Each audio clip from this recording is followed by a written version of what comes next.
Hi guys, James at Rampant Lion Reviews again for you today with another beer review. For this one we are going to head down to England once again and we're going to have a look at yet another of the beers that I picked up in my recent order from the House of Trembling Madness down in York. Awesome beer shop incidentally if you can get there physically, otherwise they've got a great web shop which gives you very fast service, they've got a huge selection of beers and the English beer tubers tell me it's one of the best value beer shops you'll find down in England. So check those guys out if you're interested in ordering up some English craft beers, and there's some great stuff on offer these days. For this review though, we are going to return to Leeds in the north in Yorkshire, and we're going to have a look at a beer from a brewery that has featured on the channel a good number of times before, and I've had some very nice beers from these guys over the years. So we're going to have a look at another beer from North Brewing Company. This one is called the Persistent Illusion. It's a double IPA coming in at 8.3% ABV, and apparently this one is very nice. I know that this beer has the approval of a certain Rob Hopsine. Do check out his channel.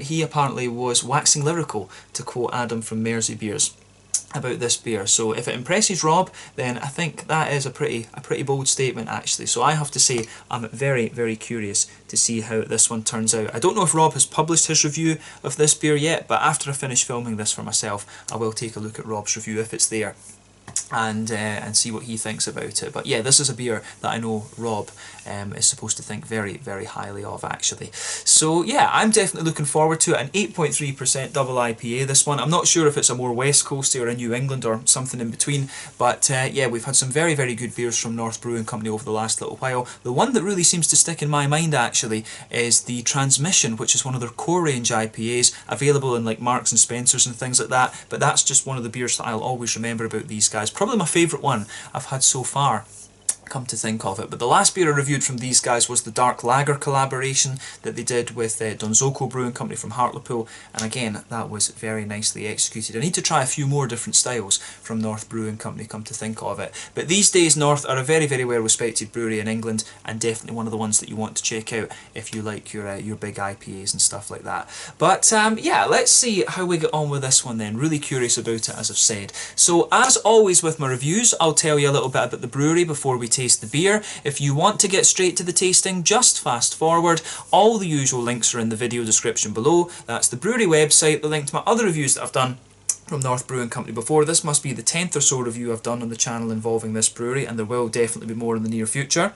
There's all the usual social media down there. If you want to see more reviews, do please consider subscribing to the channel. The whole channel, of course, has a geography-based tagging system, so you can go into the homepage and search for beer based on country, city, state, county, province, prefecture, whatever it is you're interested in. Do check out the playlists of beers from different countries. There is one there for all the English beers that I've reviewed for you. That's being added to quite a lot at the moment because I am enjoying a little bit of time at home in the motherland of Scotland, so I've got very easy access to all these English things, which is never a bad thing. And as always, please do get in touch and let me know some of the other beers and breweries that you guys would like to see me review. It's always great to hear from you guys that are watching the videos, and the support that you show the channel is hugely appreciated. So anyway, to tell you a little bit about North Brewing then, on to my brewery notes. So North Brewing Company, as I've mentioned to you already, are based in Leeds in Yorkshire, and the company were founded by John Gingell and Christian Townsley, who owned the North Beer Bar, and this company opened back in 1997. Today though, they operate a good number of venues around the city,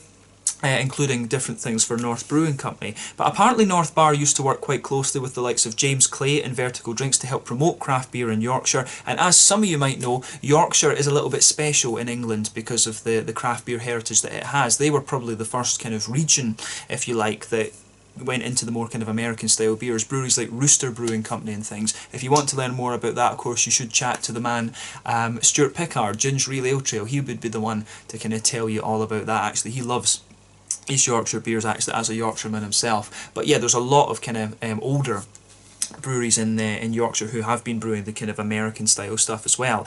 But the brewery at present is located on Taverners Walk in the Taverners Walk Industrial Estate, and they've got a 200-person tap room there, and it's equipped with a 15 BBL kit. The current brewers are Seb Brink, who used to work for Golden Owl, and also Darius Darwell, who worked for the Bristol Beer Factory. Bristol is a great beer city these days as well, remember, and they now have a tap room on Sovereign Square in Leeds, and they're working on a new brewery at the moment from what I understand, which will be called Springwell. This one has a 21 21,000 square foot space, and they'll be taking their brewing capacity up to 16,000 hectolitres of beer per year, as well as hosting a 500 person tap room there, which should be pretty impressive. So perhaps once COVID-19 buggers off, and once they've got this up and running, maybe I can go and film a little out and about video there. Maybe we can do that with Rob actually. That would be quite fun to go and do a little out and about filming at North Brewing Company with Rob actually. I would definitely want to do that, come to think of it. So yeah, that would be quite fun. But as of January 2021, these guys have produced around 175 different beers thus far, and most of them I think tend to be the hazy New England type IPAs. I have had a West Coast IPA from these guys before, which I remember being very, very good, but obviously it was one of these kind of more modern ones where the bitterness wasn't quite as high as they used to be, and I think, you know, the West Coast IPA needs the bitterness. But yeah, I've had some really good beers from these guys over the years. It is mainly IPAs that they've made their name with, but they are capable, very capable when it comes to other styles of beer as well. But yeah, that's all I can really tell you about North Brewing Company for the moment. If you want to see more reviews from these guys, as I say, check out my friend Rob at Hopsin. The other English guys review their beers fairly regularly as well, but Rob is probably, I think Rob is probably the most local English beer tuber to these guys, although Peter the Clueless Drinker isn't too far away, and then Adam, yeah, his channel is mainly orientated around live streams and stuff like that. I don't know if Stuart really reviews too many of the beers from these guys. So yeah, probably Rob Hopsin is your best bet if you're interested in North Brewing Company beers. He loves these guys. I'll put his link in the description for you below. But yeah, if you want to learn more about this brewery, as I say, check out the brewery website. You can follow them on Facebook and Instagram to keep up to date with all the latest goings on, and you can check out the Rate Beer, Untappd and Beer Advocate pages to learn more about all the different beers that these guys have produced. 175 as of January 2021, as I said. But yeah, let's get on and actually have a taste of this beer then. So just to tell you a little bit about the beer itself, this one, as I mentioned earlier, is an 8.3% double IPA. It's hopped with Strata, which we'll come to in a minute, Simcoe and Citra, and then it's got a malt base of Pilsner malts, oat and wheat. So yeah, quite a standard lineup for these guys apart from Strata. This is fairly new hop. So to tell you about that, this is an American hop derived from the open pollination of pearl at Oregon State University over in the western US, and it was originally known as X331, and it can give between 11 and 18% alpha acid, so it is a little bit of a beast, and apparently it gives aromas and flavours of grapefruit, passion fruit and strawberry, along with a very strong kind of dankness in the green component. So yeah, I've had one or two beers with Strata before, but it is still a hop that I am getting used to. I really hope that OO Brewing over in back over in Sweden, I hope that they do a 100 series with Strata in it. That would be awesome actually. Enigma's the other one that I want to get a little bit more familiar with, come to think of it too. But yeah, Strata should be a really interesting one, and I think that's going to be the next big hop probably, along with the likes of Talus. Talus is a very interesting one. But yeah, let's get on and actually have a taste of this beer then. I'll just let you have a little look at the artwork on this one before we open up. As you can see, it's quite typical of North Brewing Company. This you can see on the back there is North Brewing Company symbol, there is the front symbol, as you can see, North Brewing Company, North Beer. But yeah, it looks very, very good. 8.3% double IPA this one, and you know, the artwork is pretty consistent with what we've had from North Brewing Company before. 440ml can this. I think this one should be pretty damn nice, come to think of it. So without further ado, let's get this guy out and we'll get on with the tasting then.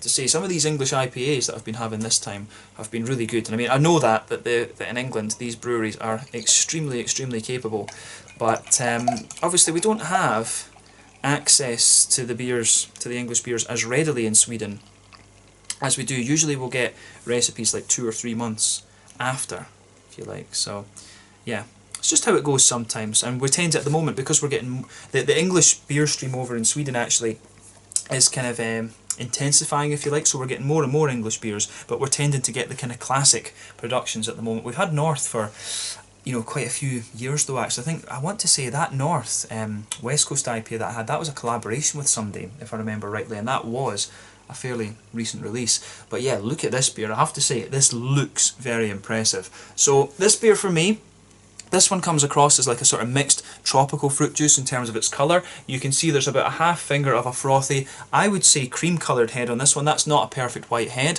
There's 1 or 2 big bubbles sticking towards the side of the glass there, but a few little ones going up towards the bottom of the head, but I mean overall it looks pretty damn impressive. That beer looks very nice, but if we're comparing this to the fruit juices, as I always like to do with these New England IPAs, I would say that this one, it has a wee bit of the paleness of like a you know, like a peach juice or something like that, or a pineapple juice, but there's just a little bit more richness to the colour of this one. It is more like a kind of mixed tropical juice, to be honest. So I would say, if I had to pick one, I would say peach juice for this, but I'm wondering how much of that is due to the kind of condensation around the glass there.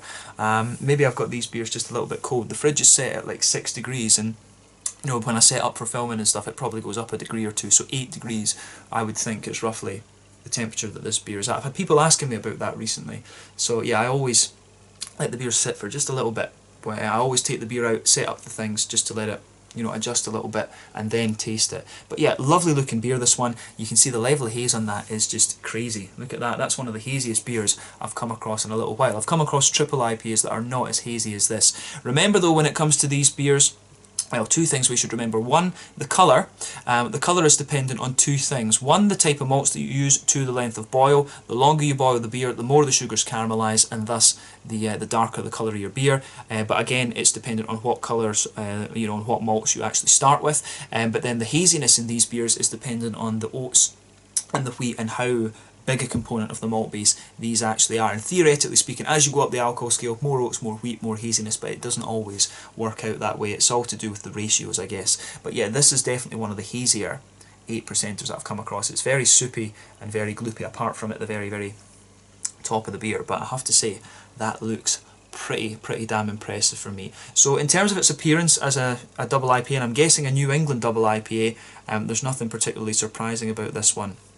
It just looks like an absolute beast. So yeah, awesome stuff. But yeah, let's take a closer look at the aroma then and see how we go. And remember, Strata, Simcoe and Citra in this. I think this is going to be crazy. Oh yeah, that is very nice. I'll tell you something, straight away you get that little bit of kind of candied strawberry out of it. So the Strata really showing its head there. Yeah.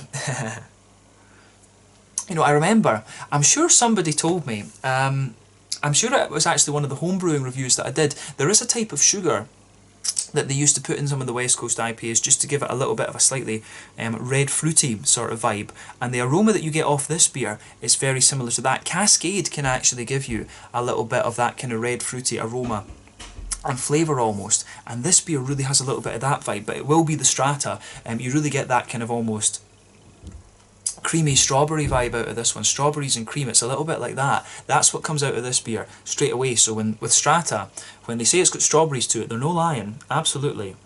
That's incredible. That really is. I've never come across a hop that's just straight up strawberries before.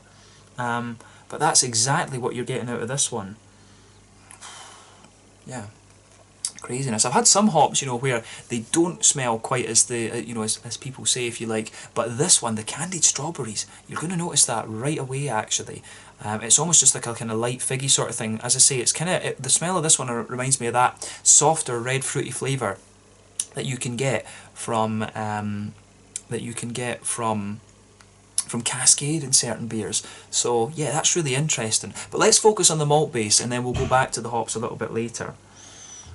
So yeah, the wheaty, you'll notice that this beer for me, it's actually very well balanced in a lot of ways. You've got a good big thick kind of oaty component to this one, but behind that you do have a little bit of bitiness of the wheat. So if you take the aroma in on this one, if you take the aroma of this one in really deeply, you can get a little bit of that kind of wheaty bitiness, to be honest with you. So yeah, it's a very well balanced malt base, and it does strike me that this beer might be leaning towards that sweeter end of the New England spectrum that I've been talking about in recent times. Yeah, so a little bit of wheaty bitiness in there, but I think the wheat is thickening the beer up. You can detect that in this one. You can definitely smell that big kind of thick wheaty quality in there, but the oats I think are the major component of this one. But on top of that, there's a little bit of a kind of Werther's Original sort of thing. It's not too prominent and it's not too sweet, but there is definitely a little bit of that almost kind of butter candy kind of thing coming out of the malt base. But yeah, this one smells as if it's going to be thick as hell. But it smells lovely. It really does smell like a lovely beer, this one. Yeah. I wonder though, it's got a bit of Pilsner malt in it, so maybe that's going to give it a wee bit of crispness as well, actually. We need to have a look at that. when we taste the beer. But yeah, good big chunky wheat, lovely big oaty quality, a little bit of Pilsner, and then you do have some kind of white bready notes in the beer as well. So I really like how this one goes together. It gets a big thumbs up from me in that sense. So yeah, the malty side of this beer comes across very nicely. The green side of the beer though, let's look at this. I'm going to say this beer, it does have a little floral component to it, but otherwise it doesn't smell as if it's going to be madly bitter, this one. It really doesn't smell as if it's going to be all that madly bitter. You get a wee tiny touch of earthiness to it. There's a little bit of a kind of floral note to it. The floral aromaticity is a little bit deep in this one, but it's not too pungent, if that makes sense. It's not too pungent, it's not too spicy, but you can smell that it just gives the beer that little bit of depth. There's a lighter kind of grassy component to it as well, but I don't find the grassiness overly kind of zesty in this beer. To me, this actually comes across as a very juicy, smooth, and almost slightly oily New England IPA. I'm curious how this is going to come across in the flavour profile, I have to say, especially because of Rob's, from what I've heard, Rob's opinion of the beer. But yeah, you've got the strawberry component, like I say, is very prominent in this one. A lovely big oily kind of strawberry character to it. Behind that though, you've got a lot of juicy tropical fruits, a little bit of mango, a little bit of a, you know, a little bit of a kind of mango, a little bit of mango, a little bit of, you know, kind of apricot sort of thing. These typical very light tropical fruit notes. I don't get too much of the, you know, I get a little bit, when you take the aroma in a bit more deeply, along with that wheaty bitiness, you're going to get a little bit of the slightly more pungent passion fruit and grapefruity notes. That'll be Strata, and it'll also be Citra, because Citra can give you that as well. When you put Simcoe into a beer like this with a big oaty malt base, Citra tends to come across as more, Simcoe tends to come across as a very smooth, juicy hop actually. So yeah, take a little bit of time and just enjoy the aroma of the beer before you get stuck into it. I mean, this is a lovely smelling beer, and I think it always just gives you a little bit of time to think, oh, what do you think this beer is going to be like? I always enjoy that. But yeah, let's have a taste of this one then and see how we go on. This one is the Persistent Illusion, an 8.3% double IPA from North Brewing Company in Leeds in Yorkshire in England. Very curious about this one. Strata, X331 it was formerly known as, with Citra and Simcoe, Pilsner, malts along with oat and wheat. Let's get stuck in. Slàinte, skål, cheers.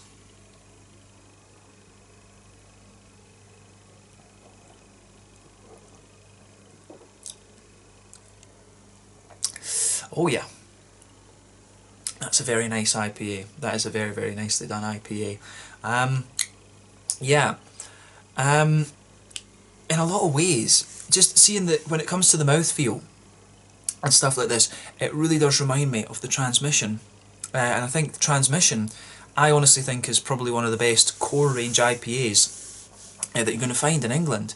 I'd be curious to hear the English guys' thoughts on that, but I seriously do. This beer is like a more kind of New Englandy version of that. It takes this mouthfeel and just gives you a more New England type, just a more kind of New England type flavour profile, if that makes sense. I think the way I think Adam, if I remember rightly, Adam from Mersey Beers disagreed with me on this a little bit, but I thought the Transmission was a little bit more West Coasty. But this beer has the same mouthfeel as that, which I really liked incidentally, and it just gives you that more kind of thick New England vibe to it. But this is a lovely beer. I can see exactly why Rob, if he has indeed done it, I can see why Rob would like this one, absolutely.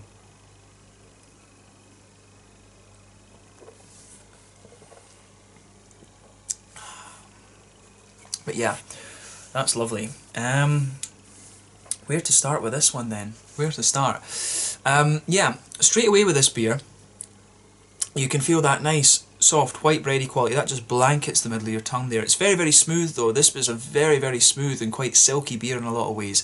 So yeah, you can feel that nice smooth white bready quality across the middle of your palate. It's there on the back third of your palate as well. In that border region between middle third and back third of your palate, there is a little bit of dryness in there. That's Pilsner malt, absolutely. It is a little bit of Pilsner malt that comes out in this one. On the back third of your palate though, you can feel the slightly thicker you can feel that slightly thicker, more wheaty component to the beer, and the wheatiness does build a little bit of bitiness the further that you go. The further that you go into the aftertaste with the beer, it really does build a little bit of bitiness, which I very much like.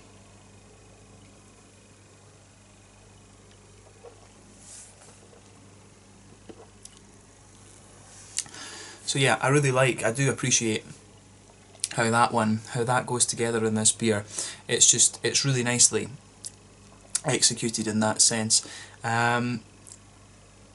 So yeah, the wheaty bitiness to this beer just adds to a little bit of the depth of the beer, and you also get the green component of the hops coming out just a little bit later. So yeah, I think the slight bitiness from the wheat in this beer is very, very nice as well. But yeah, as you move further forward on that back third of your palate, you can feel the beer just smoothening out. As you reach that middle third of your palate, the border region, it just drops off. You get that Pilsner malt dryness that I was talking about. And then on top of that, you do get, on top of that middle third of your palate, you get that thicker oaty component. The sort of perception I had of a, you know, like a Werther's Original component to it, a little bit of that kind of butter candy type thing. There's not too much of that in the beer. It's actually a little bit more boozy in the middle of the palate, and that's usually where you get these flavours from, is the boozy side of it.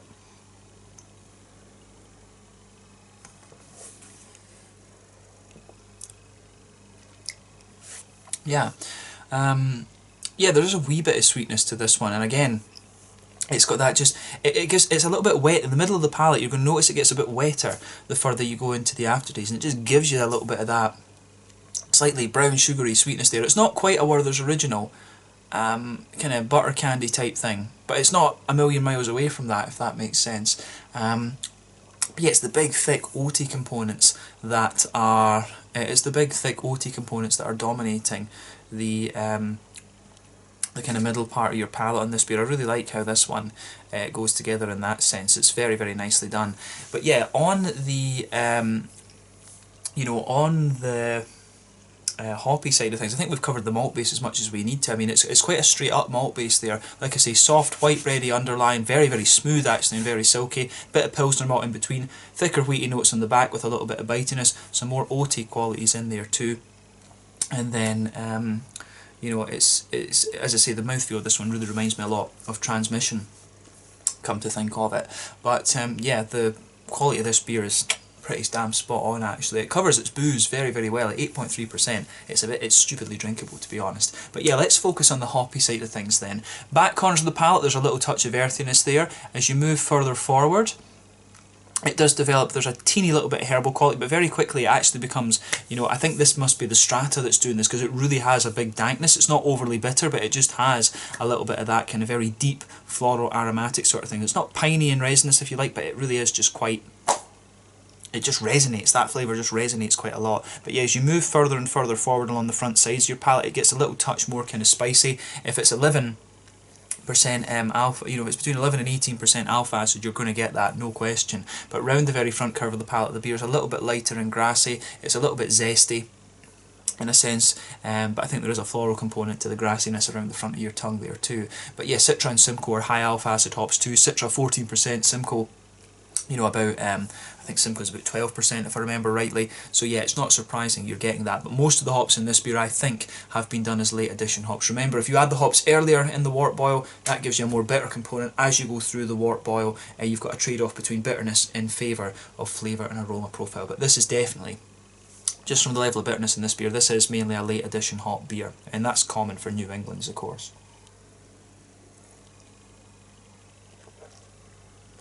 But yeah, it's just very, very well done, this.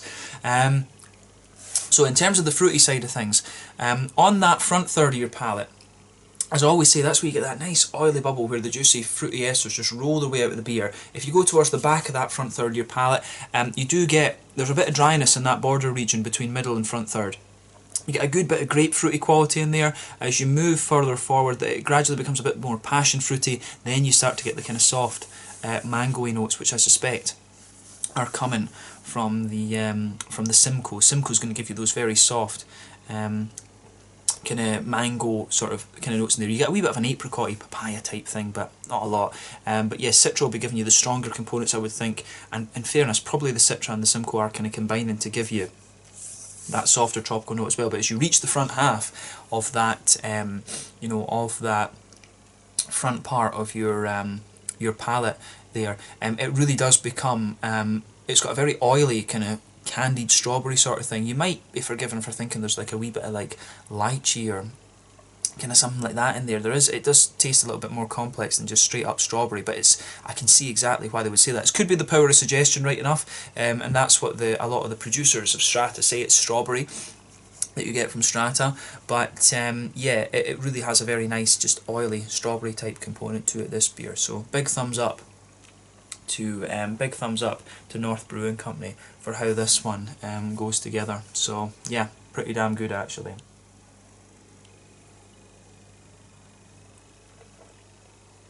I do like that. You guys know, if you've watched the channel, I love a good oily fruity component to a beer, and I think this one just adds to it really nicely. But you will feel, as you take the sip of this one, when you take it in, the impact of this beer is distinctly more kind of, it feels a little bit dusty, almost that kind of hop dusty sort of thing that you get from dry hopping. You do get a little bit of that in this beer, so you do get a nice wee floral kind of pizzazz, if you like, about the beer when you take it in. But it's a beautiful beer, this, and I can see exactly why Rob was very keen on this one. 100%. Lovely stuff. So if you get the chance to try this, I think you will enjoy it, and it highlights the strawberry side of Strata really, really nicely. So yeah, thumbs up to North Brewing Company for this one. I think this is maybe the hazy IPA that's impressed me most from these guys so far. But like I say, Transmission for me, that's one of the best core range beers I think you're going to find in England. Absolutely.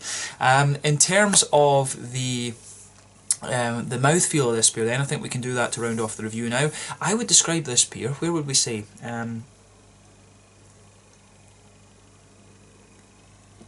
This one, definitely full-bodied, pushing towards the kind of top end of full-bodied as well. Carbonation's very smooth. It's a really oily New England IPA, this one. You can feel the thickness of it. It's really oily, but at the same time it's very, very creamy.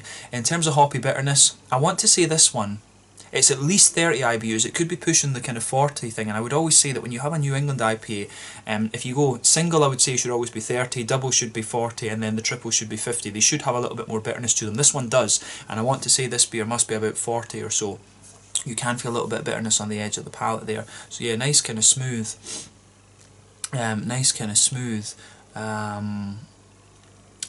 just lovely big smooth and thick component to this beer, which I think is great. And then you've got some lovely kind of oily, juicy fruity characters coming out of it too. I really like how everything kind of pieces together in this beer, absolutely. Yeah, it's really, really nicely done. Yeah, so big oily fruity component, really smooth and kind of thick malt base to it, and then just a little bit of hoppy bitterness, maybe about 40 IBUs, something like that. But this is a lovely beer, potentially the best hazy IPA that I've had from North Brewing Company so far. So yeah, I think that rounds off this review pretty nicely. The Persistent Illusion 8.3% double IPA from North Brewing Company in Leeds in Yorkshire. Awesome beer this, and one that I would highly, highly recommend that you check out. So yeah, let's leave it there. Once again, thank you for watching my beer reviews. Until the next time, please like, subscribe, share, all the usual YouTube stuff. Check out all my social media and things like that. Make sure you check out Rob at Hopscene. He reviews the North beers and the North Brewing beers a little bit more regular than I do, and he's got a great channel there as well, so make sure you check him out. But yeah, thank you again for watching. Go and check out some of these North Brewing Company beers. This one was the Persistent Illusion 8.3% New England double IPA with Strata in it, and it highlights the Strata really, really nicely. Until the next time, Slanja just now, and I'll catch you guys in the next review. Slanja, Skull, cheers. Make sure you check out North Brewing Company, and if you can, Persistent Illusion is definitely worth it. Cheers.